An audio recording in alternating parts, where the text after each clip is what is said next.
In this lesson, we will learn how to use gerund, infinitive, sentence formation for gerund and infinitive, and the parallelism. Now it's time to know CV and how to create one. What are the common CV design mistakes? If you want to make a good impression to employers, you have to work for it. Creating a generic CV is no longer enough. The competition in the job market is getting tougher by the minute, and there are hundreds of skilled candidates hoping to get every job. You need to make sure to stand out from the pack, and the best way to do this is to come up with a CV that beats all the others. But first, you need to make sure to learn current job hunting trends and CV writing practices. If your CV fails to speak to recruiters in an effective way, it means that it is outdated and can't respond to your needs or the employers. The key to getting it right is choosing the best CV format that can present your strength in the best way possible. So, how to choose the best format? Writing a CV can seem difficult, but once you start, it's getting a lot easier. The challenging part is deciding which format to use. While this is something that you get to learn with experience and lots of research into what employers look for, there are generally some rules that apply regarding the use of each type. The following three questions that can help you to make the right choice is: why do you need it? What are you hoping to get out of it? And what do you want it to tell the employers? For example, are you after a career change, applying for a job for the first time? Are you hoping to advance in your career, get a raise, or apply for management role? If you are starting out, your CV should be relatively straightforward. For mid-career or late professional, it can get a bit more complex. As you go through the list of CV formats, make sure to take a look into the advantages, disadvantages to decide which one is the best depending on each situation, and find out what purpose you need it to serve. Also, take a look at the different samples for each one to give you some useful examples you need to follow. So here it goes. Chronological CV. Let's go to the web to check examples of chronological CV template. This is the most common format, and it is one of the employers prefer. The reason why it's so popular because it presents information in an organized way and provides an easy read to employers.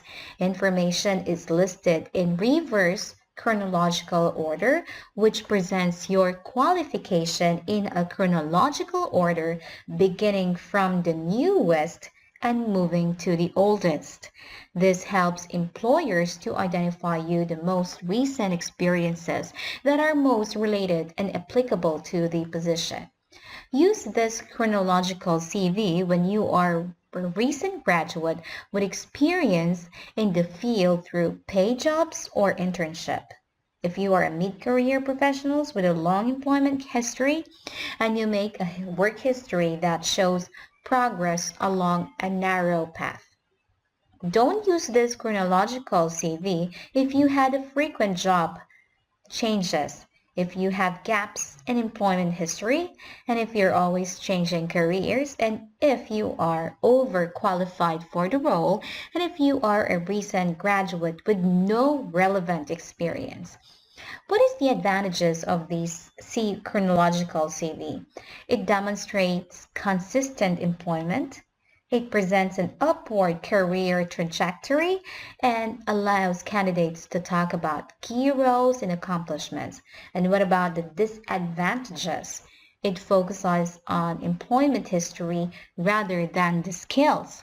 And its gaps in the employment history are easily visible with this format. Now, another kind of CV is called the functional skills-based CV, or let's go back and check what is functional CV. The functional or skill-based CV focuses on abilities and achievements rather than experience or work experience and shows employers what you have done rather what you can do. This CV format was quite popular in the past, though today it's used only in certain circumstances when you are changing career, have gaps in your work history, or applying for the first job. In contrast to the chronological, the focus goes on the skills instead of the work experience. So, therefore, use it when you have work history. You need to emphasize skills over job titles or companies you worked for. You are changing jobs frequently. You are re-entering the workforce. Or what is the advantages of this one? Or what are the advantages? It can hide gaps in employment history. It's idea for candidates who feel confident with their skills, and employers don't like this format because it's misleading and view it as a way to obscure a candidate's work history. As you can see here, verbs are written in past tense like oversaw,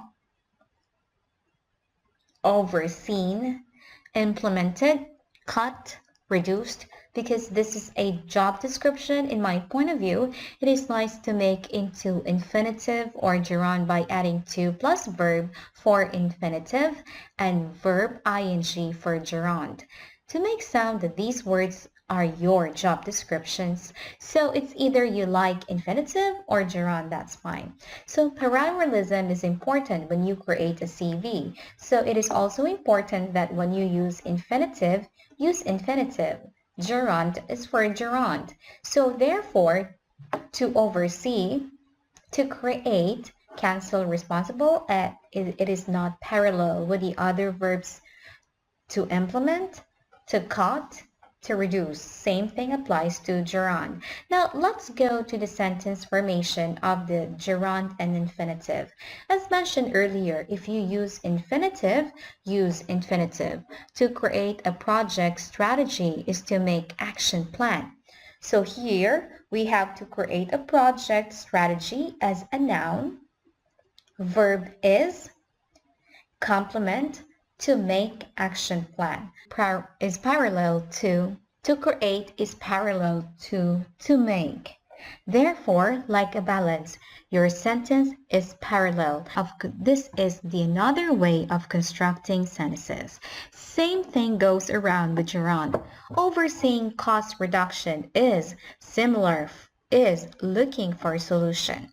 Here, overseeing cost reduction is the noun. Verb is. Looking for a solution is the gerund complement. So we have here overseeing parallel to looking. Same rule applies to implementing and researching.